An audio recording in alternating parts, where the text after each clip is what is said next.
Welcome to Resume Assassin Presents Recruiting Insider, where I create a safe space to have candid conversations with recruiters and LinkedIn thought leaders. This podcast promises to inform, entertain, and inspire. Tanya Ledman, welcome to Recruiting Insider. Thanks for having me, Mary. I appreciate it. For over a decade, Tanya has been a top performer in the recruiting field. She's worn both hats, crushing it as an external agency recruiter and leading talent acquisition for a Fortune 500 company. Now, she's taking her expertise to the next level with her own executive search firm. Tanya specializes in executive searches across the food, beverage, and CPG manufacturing space. Today, we will be discussing networking and the candidate experience. We'll explore how powerful networking unlocks a world of possibilities and how prioritizing a positive candidate experience can truly transform the recruiting game. High level, what do you want job seekers to take away from your message today? I think the biggest thing to get across is that you need to be proactive versus reactive, right? I think what job seekers don't understand is that you have all the tools you need to be successful. You just need to learn how to really utilize them properly. So to back it up a little bit, how'd you get into recruiting, and tell us one of your craziest recruiting stories? I think this is one of my very favorite questions because I don't know any other recruiter that really goes, I wanted to do this when I was in middle school, like everyone else. I honestly fell into it, and I'm from East Coast, and I decided one day that I was picking up and moving to Arizona, 3,000 miles away, and I didn't have a job, I didn't have a place to live. I was like, I gotta experience the world, right? So I picked up and moved, and then I fell into a position there, and then I'm very grateful because that kind of skyrocketed my entire background within recruiting. And tell us one of your craziest recruiting stories. Let's start with the ones from Arizona because those are my most funny, but I had a candidate. I was an on-site senior manager, so I worked at one of my clients for the recruiting side of that, and I'd have to check in on my about 600 to 800 associates that I managed. And my funniest stories were I had a candidate that was late to one of my interviews, and when I called them, I said, hey, Bob, why were you late? And he goes, well, listen, I was nervous, I was hungry, and I stopped for a hot dog. I was like, oh, okay, that's interesting. And then the other one was I had a candidate, and I called and said, hey, you're not at work. Where are you? And she goes, listen, it was in January in Arizona. And she goes, there is frost all over my car, and I can't drive.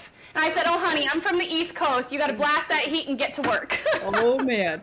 I'm from the Midwest, so if there's a foot of snow and 12-foot drifts, we were still going to work, going to school. Not Arizona. If it rains, they don't know how to drive out there. So, and I love it, don't get me wrong, but that was my funniest ones. Let's start with the candidate perspective.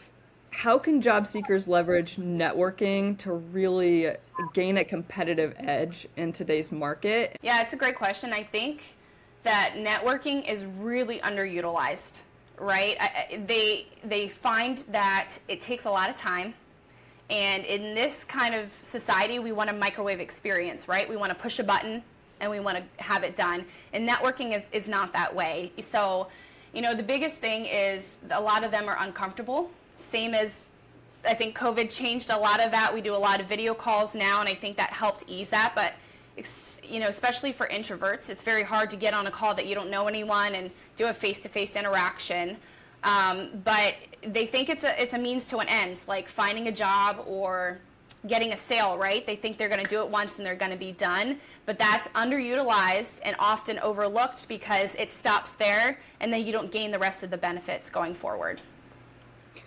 Are there any specific strategies for building meaningful connections so it's not just that microwave quick burn? Yeah.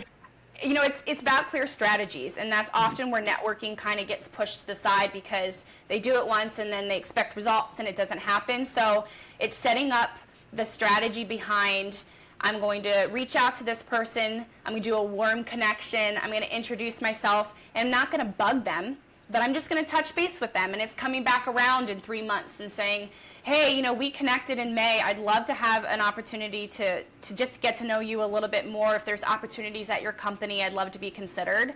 And then following up with those. And then the biggest portion, Mary, I think that people forget about is when they have a network, they don't utilize those connections to leverage other opportunities, right? So Mary might be connected to Sue, and Sue knows Mark, and that's how you say, hey, Mark, I know Sue, let me get you connected and going forward. So it's really making sure that you have that plan, put into place and have a strategy, and then following up with those strategies.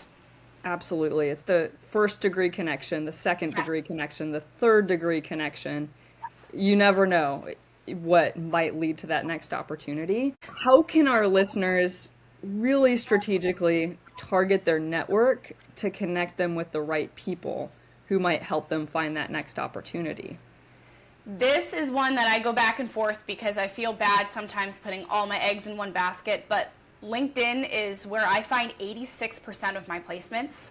And I'm talking from manager to C-suite level, right? So LinkedIn is a tool of knowledge. There is so many tips and tricks. There is back-end optimizations that I do within my company for career searchers, and leveraging those to set up strategic, I like these 10, 15 companies on my target list. And there's ways on LinkedIn that you can go and set up alerts, set up for jobs within certain areas. And then when you're connecting, LinkedIn is really good about most of the time saying this is this person's connected to this person, and then just reaching out and making warm connections. A lot of the time job seekers, Mary, what they do, they come to me and say, I reached out to 20 people last week. They sent a simple connect request, right? And then that's it. I mean, personalize it. You don't know how many times I get people that say, hey, Tanya, I love what you're putting out on LinkedIn. I'd love to be connected. We're in the same space. They're not selling anything. They're not telling me that I have to buy something from it. It's just a very warm connection. And I think that's one of the most missed aspects of building those relationships. I totally agree. I think there's a huge difference between just hitting that connection request and personalizing it too. Yes. And Yes. networking, to me, it isn't just about who you know, but it's also about how you build those relationships. And that's kind of the start of that relationship in a sense. Right. So could you maybe give us some examples or some tips for creating those genuine connections? Yeah. I think this isn't something that, if we're not hearing about AI by now, I think we're living under a rock, right? And that's something that's coming to the forefront of what everyone is doing. There is some AI tools. One, for instance, is called Humanic AI. That will help literally just digest. If I'm trying to reach out to Mary, I don't know her, it will literally digest saying, based on your posts, based on comments, everything, what your personality is, how to approach that person. I use that a lot. I mean, I'm giving a tip away here, but I use that a lot because it'll say, hey, Mary likes just warm introductions, or Steve really likes that you are going right to the results, don't waste his time. And it's an awesome opportunity for you to leverage how you're going to be making that impact by knowing that candidate or that hiring manager before they really know you. So let's talk a little bit about networking events or online interactions even. Sometimes it seems to me that networking events can feel like small talk, right? So can you share some specific communication tips that go beyond what do you do? And having that conversation that could really help our listeners build those genuine connections. Yeah. Networking is often a question I get asked about, hey, should I go to these local events? And for me, I work national, so one in Lancaster here really isn't going to be as good as me going on a virtual online events or something of that, that nature. So the first thing I always suggest is do them. Get out of your comfort zone, go to them. Yes, before hi, I'm Tanya. I'm an executive recruiter in the, I talk a little bit about, what I do, but you really have to craft that elevator pitch. It's important in sales. And whether you think so or not, you are selling yourself, right? So you need that pitch. And, just talking through a little bit about what you're doing, but the focus should always be on them. So I love to make sure I can have a connection with someone and say, my son or my daughter. And I go, oh my gosh, I have a 2-year-old. Like, tell me what stage you're in. And then that's how they're starting to remember you, right? So it's finding those nuances and those opportunities to get to know someone on a personal level. At the end of the day, people hate that I say this, but everyone has an expiration date at a job, right? I mean, that's just the essence of what it's the truth. It's a harsh reality, but at the end of the day, you want to make that connection by who knows you. And what did they remember to call you or send you a text on your birthday because you met them 3 months ago and they told you that your birthday's coming up soon. So it's just really making sure that you can find that personalized touch that they can remember you by. That's great advice. I think networking can be super intimidating, and I am a super introverted person, and I think that a lot of people probably feel the same way. So traditional networking events are very intimidating. Are there any alternative ways that we can really build relationships and get noticed outside of those types of networking events? Yeah, I mean, the biggest thing too with this, I mentioned it before, but this post-COVID world has opened up opportunities for us to truly connect over not just the phone, but video, right? So I talk about this a lot on LinkedIn as well, that I have a link on my LinkedIn that says book a time, a 15-minute slot to get to know me. How can I help you? What can I do to support you? And that's a great way for candidates that are saying, hey, I just would love 10 to 15 minutes of your time. Could we do a quick connection and get to know a little bit more about your position in the company and why it's such a fun fit for you, or why you would want someone to brand awareness, right? To go to your company and want to work at that place. And so for me, I always suggest, like, you don't have to do the video. There's a call set up too, but really making that effort to get to know someone face to face or over the phone if you're able to, and just really make sure that you can have that FaceTime connection. So pivoting to the candidate experience, it can really make or break an organization's reputation, it seems. Absolutely, yes. So what are some steps that companies could take to really ensure that, positive and super engaging experience really from the initial contact through the final decision? I'm really passionate about networking and candidate experience, if you can't tell, but to have a positive candidate experience, it hinges on 3 things. So it's going to be communication, transparency, and respect.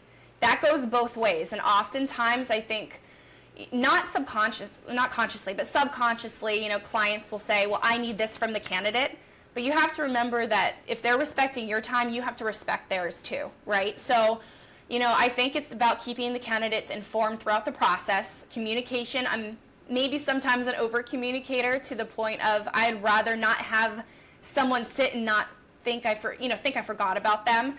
But being clear about what they can expect through the process. One thing, Mary, I'm very adamant about with my clients, whether it's a new search or it's a reoccurring client that I have, is when I start that intake call, that, hey, they have a director role, and I go into that call to learn more about it. It is an intense hour conversation. I want to know every detail because I can't be successful unless I'm an extension of your company, right? So the biggest thing that's often overlooked, in my opinion, in the executive space is that I want to know, and I kind of make it a mandatory point that needs to be done, is I want to know about the candidate's process and timeline. I want you to talk about it before we get into this. I want to tell a candidate on my first interaction, hey, listen, there's 4 steps. The first is a phone call, a video, final is the on-site, and then there's one after for a follow-up or a test or assessment or whatever that nature is.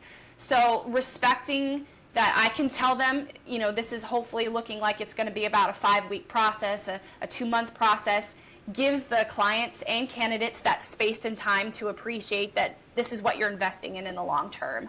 So it really boosts our reputation as recruiters, but it's helping that brand awareness for your company, saying they have their stuff together, right? They know what they're doing before we even start.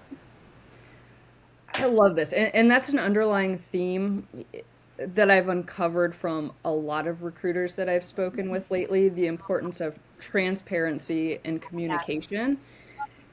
And I love that you've added that extra layer of respect too, and also mentioning that it goes both ways too. It's not just you, from the employer side, it's also the candidate, making sure that they're communicating effectively as well.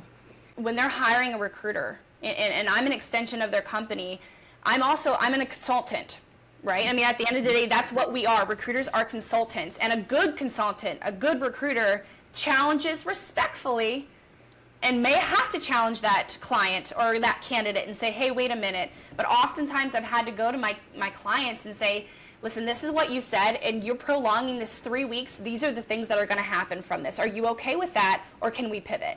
So it's having that recruiter and interaction to not only say, I know what the candidate needs and I know what you need, but this is how to be successful in this, and this is what I need in this process.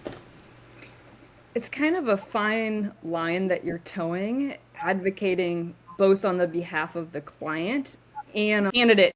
Right, yeah, absolutely. I've spoken with a lot of people who really had an awful experience at, XYZ particular company. And I mean, honestly, it typically seems to start with onboarding and training. So could you help our listeners understand specifically what they should look out for, either as a red flag or even potentially a green flag, as they move through both the interviewing and the onboarding process? Yeah, so a lot of the times, if you're not working with an external agency, if they didn't hire, they're going to have an internal team. And again, I know both sides of this, so I feel like I have an advantage there. A big red flag is ghosting. I mean, a good recruiter, whether they're an inside internal or an outside agency recruiter, should not be ghosting you. If you're ghosting that candidate, or as a candidate you have not heard back, you're following up, I mean, honestly, that should be a number one red flag to, like, this is not the company or the process that I want to work with. Because unfortunately, I'll spill some tea here, sometimes as the internal recruiter, and I may get some hate for this, but you're a number. We have hundreds of people that are going through the process, and if we talk to you once and we don't hear from you again, maybe we're trying to put you on hold. And I really hate to say that happens, but it does. And if you're not hearing back after that, sometimes with an internal side, it does take a week or two to hear back. I don't love it. I'm not advocating for that, but it does happen. But as long as you're getting that communication. So red flag is move on from there. If you've had an initial conversation and you're not hearing back, don't stop your search and don't stop what you're doing because you really like that company and you want to wait for them.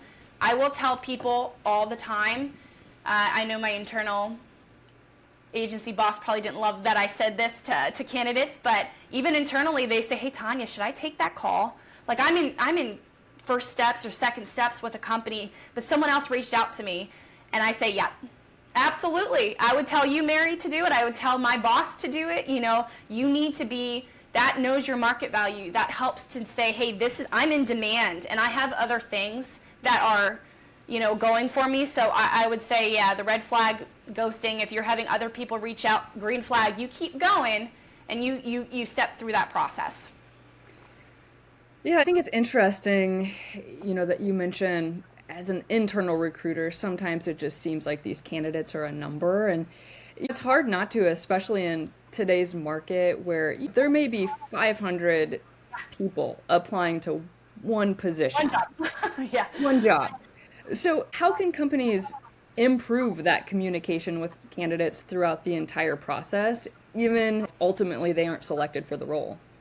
ATS, or applicant tracking system. So when a candidate's applying to a job, that's usually 9 times out of 10 what they're going into. And listen, it's technology, right? And we all know it fails sometimes. And to your point, 500, I posted a job when I was an internal, and I think in 3 days I had 900 people apply to that job. That's really a lot of that's on the company. I hear all the time from job seekers, like, how can I stand out?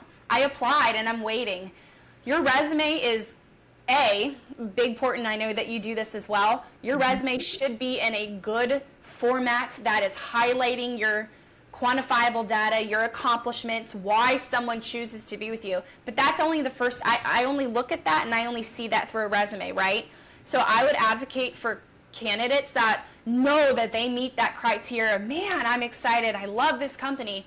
Find that recruiter. Most of the times it's on there, guys. You search for it, and I would send a personalized message saying, hey, I know that you probably got a whole bunch of candidates that applied, but my name is Bob Smith. I'm very interested in this role, and I applied with these 3 things, A, B, and C, about why am I fit. But I will tell you 9 times out of the 10, I do not get, even internally, I do not get candidates that follow up with me. They just assume that they're in their ATS system and you're going to get overlooked. So I would take that extra step. I'm not going to guarantee, Mary, that everyone is going to reply to that. I try really hard. I mean, I white glove it. That's what a boutique firm does. Like, I try really hard to get back to candidates, whether they're a fit or not, but you will stand out more if you do it. Absolutely. I think that's great. And I wish that more recruiters were able to do that. But I think, it's the unfortunate reality is that they have hundreds of emails and LinkedIn messages, and they just aren't able to get to every single one. Many job seekers, I think that they get so frustrated because they spent hours on their application materials, right? Writing their resume, writing a cover letter. They go through maybe 1 or 2 rounds of really strenuous interviews, and then they're not selected. And, sometimes they're not even given a reason why. So for our listeners in this situation, I'm curious, what are some ways that they could approach that employer or that recruiter and ask for feedback? That starts with the recruiter first off. I mean, that recruiter should be setting up with the client and saying, this is what I expect from you if you're hiring me. The candidate, I get a lot of questions. I'm sure a lot of people know this, but for those who don't or are new to the recruiting aspect, you as a candidate don't pay us, right? I mean, it's the client that pays us. So if they're paying us and they're spending good money to do so, I should have that expectation as a recruiter set up front and say, I want feedback within 24 hours. Do we always get it? Same as you said, no. But I believe that candidates, if they're working with a recruiter, should be nudging them to say, could you please get me any constructive criticism, constructive feedback that helps me move forward? And then, follow up with the hiring manager. It's a 50-50 for me. Some clients will be very upfront about the candidates, having their email and sending a follow-up thank you. So people do that, right? It's often overlooked. They don't do thank you. Why not, after a month, how about you guys follow up and say, hey, Kate, I really enjoyed at ABC Company. I hope that you found your person. If not, I would always love to entertain another opportunity within your company. But not a lot of times do people follow up after. You don't know if they fell through, if someone didn't accept that role, if it was a relocation and they couldn't move. You are missing out on opportunities, and that goes back to what we talk about with networking and making sure that you have processes in place to follow up properly.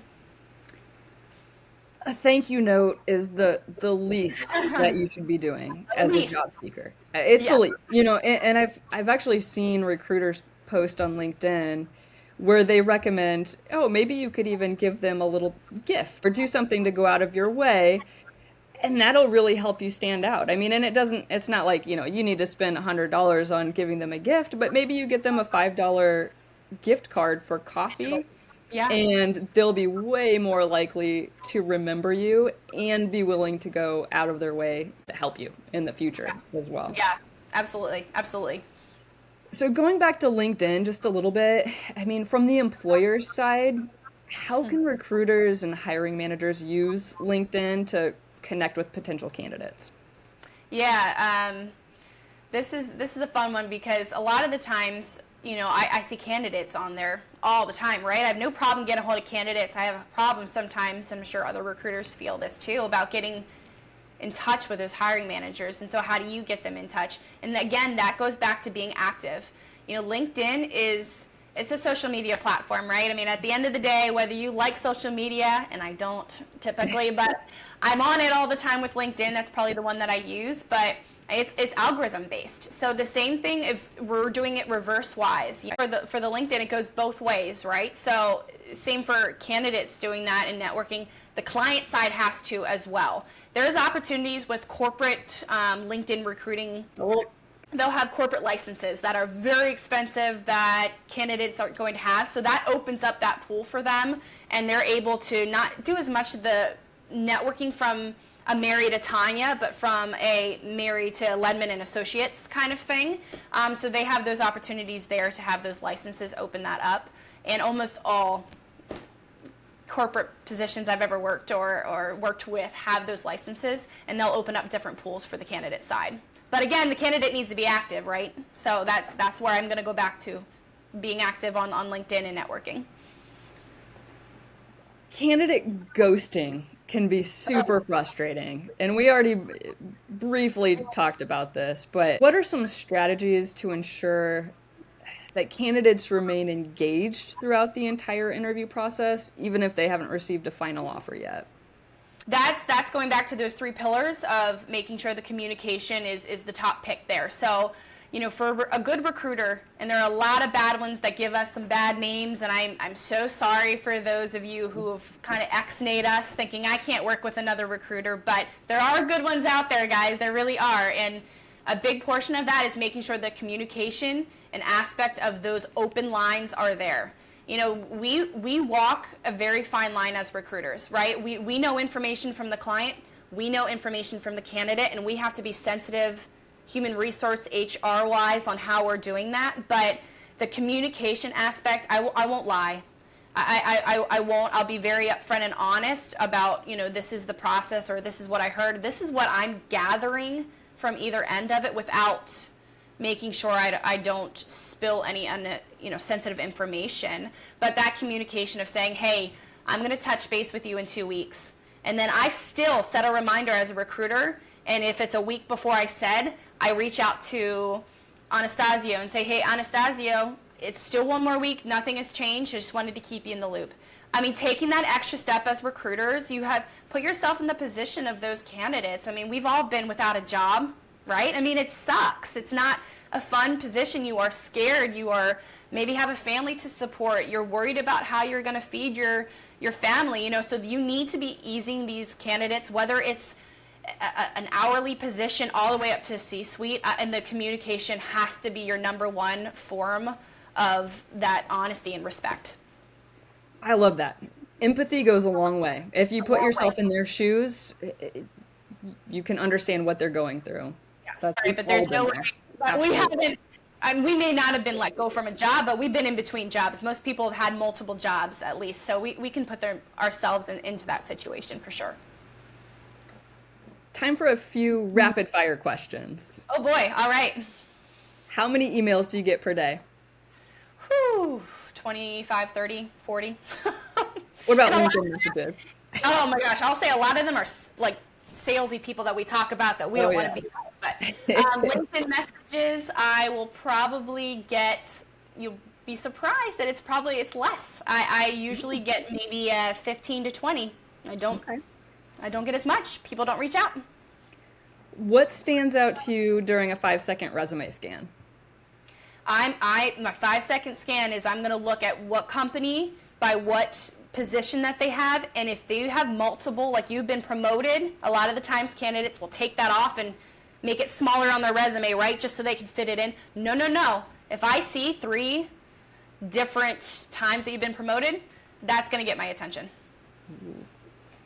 Best interview tip? It's be authentic. Be yourself. At the end of the day, don't pretend to be, more than you are, less than you are. If this is the right position for you and you want to stay there long term, it's going to come to you if you are showcasing who they are hiring and who you're going to work for. Most rewarding placement? I would say that it was a VP that I had made a relationship with 3 years prior. And when I started my own company, my very first placement was a VP role. And I, leaving that company, I don't have any of my notes, right? You can't take that with you. But I remember that genuine relationship that I built with her. And I reached out to her 2 years later And I said, hey, I remember that you wanted A and B in a next role. I think I have it. And she goes, Tanya, I can't believe that you remembered that. And I said, I don't even know how I remembered it, but you came to my head, and she was my placement. Amazing. Yeah. One industry secret or something that we probably don't know about recruiters. Ooh, an industry secret that we do not know about recruiters. Maybe this is just for me. I wouldn't say I wake up every day and I go, yes, I get to recruit today. I think sometimes people go, man, you have to love what you're doing, but this is sales, and sales can be hard. And I honestly don't wake up and go, yes, today I get to recruit, but I do get to be like, oh my gosh, I get to find this person their dream job. And that's what keeps me going, but it's not something I wake up and am very, very excited to get on the phones all day. Last question. What does success look like for you as a recruiter? I think success for me as a recruiter is really going to be coming down to the relationships. I mean, I know that sounds so cliche that you say, you know, what's going to happen is going to happen for you, or I believe that things happen for a reason, but I truly do. For me, I have a faith in God that I know that something's going to work out, whether I'm going to place that person or not. You know, I pray and go, man, I hope you bring me the right people to the right positions. And those relationships that I build, I will say, Mary, that I don't want to be that recruiter, and people have told me this. I had someone, when I started my company, say, you're going to fail. And he said it right to my face. And I just started this. You're going to fail if you don't make 100 cold calls a day.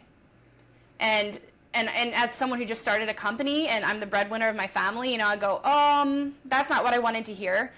But for me, the relationships, if it's a slow incline to success because I'm building relationships and I'm not incessantly bugging a hiring manager, I saw you posted this, can we connect? And I'd rather go a slower route.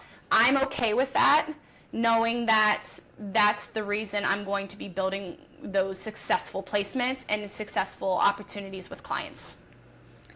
I love that. Tanya, what's next for you, and where can we find you on social media?